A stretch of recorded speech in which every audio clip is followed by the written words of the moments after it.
Porto Etno je festival glazbe i hrane, festival različitosti i na neki način zapravo možda najepekastiji festival trenutno. Pa to znači zapravo da smo mi, evo, s obzirom da se sad nalazimo u prostoru Rikarda Benčića, uspjeli spojiti gotovo sve teme EPK projekta. Dakle, spojili smo rad sa migracijama, voda nas je potjerala unutra, a festival se zove Porto kao luka. Dio, dakle, glazba i hrana, to je nešto za što nam nije potrebno poznavanje nekog jezika da bi mogli razumjeti tuđu kulturu i možda na najbolji način kroz ta dva elementa možemo se upoznati sa drugim i drugačijim.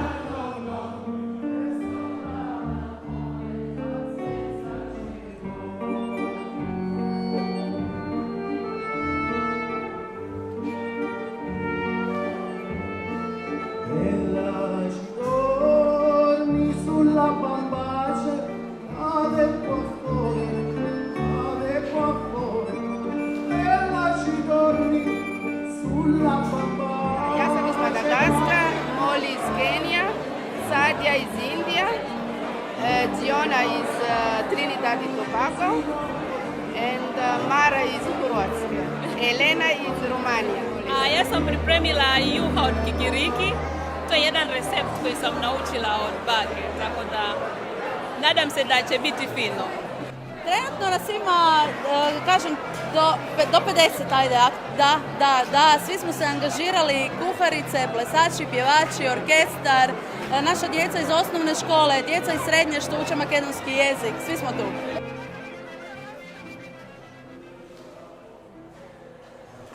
Zaista mi je drago da vidim ovoliki broj ljudi večeras ovdje. Hvala vam prije svega što ste došli.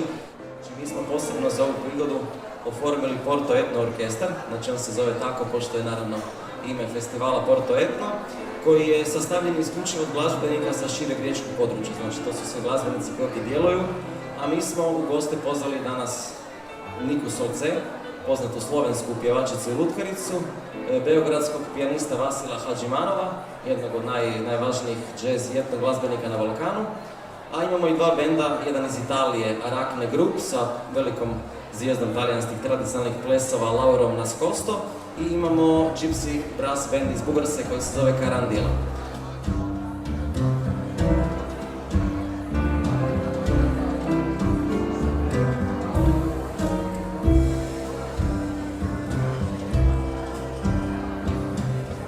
Svirao sam u Rijeci jedanput sa grupom Darko Dub, dok sam bio član grupe Darko Dub.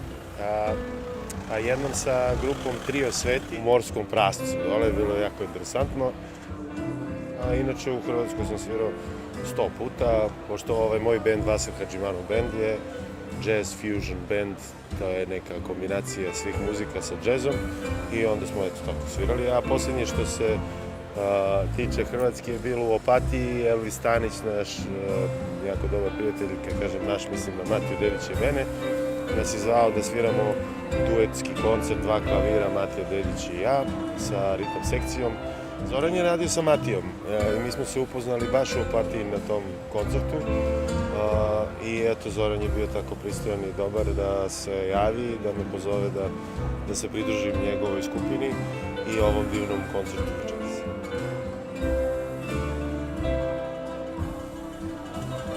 Koncert je bio super, bio je neke vrste eksperiment jer smo zajedno prvi put svirali i prvi put u stvari svirali te pjesme na bini, tako da smo ih probali prvi put na bini. To je bila sad prva proba u stvari i nekako je lepo ispalo, tako da sam jako zadovoljna da smo s takim dobrim muzičarima, je uvijek zadovoljstvo nastupiti.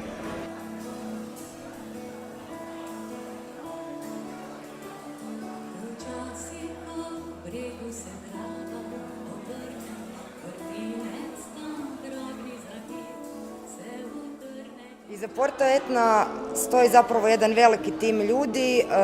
Idejno, Zoran Majstorović i ja smo došli na ovu ideju sasvim slučajno dok smo pili kavu jedanput.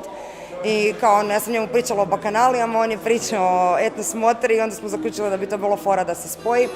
ali tu je Sonir Srdoć koji je, znači, ubio se od posla ovih dana i ne znam koliko mu mogu zahvaliti i na cijelom trudu i postoje zapravo dio te naše male ekipice, dakle sad nas je 3, a ima nas zapravo 7 jer tu su i 4 spajsice, odnosno cure iz udruge Manufaktura koje se isto pretrgavaju od posla sve ove dane.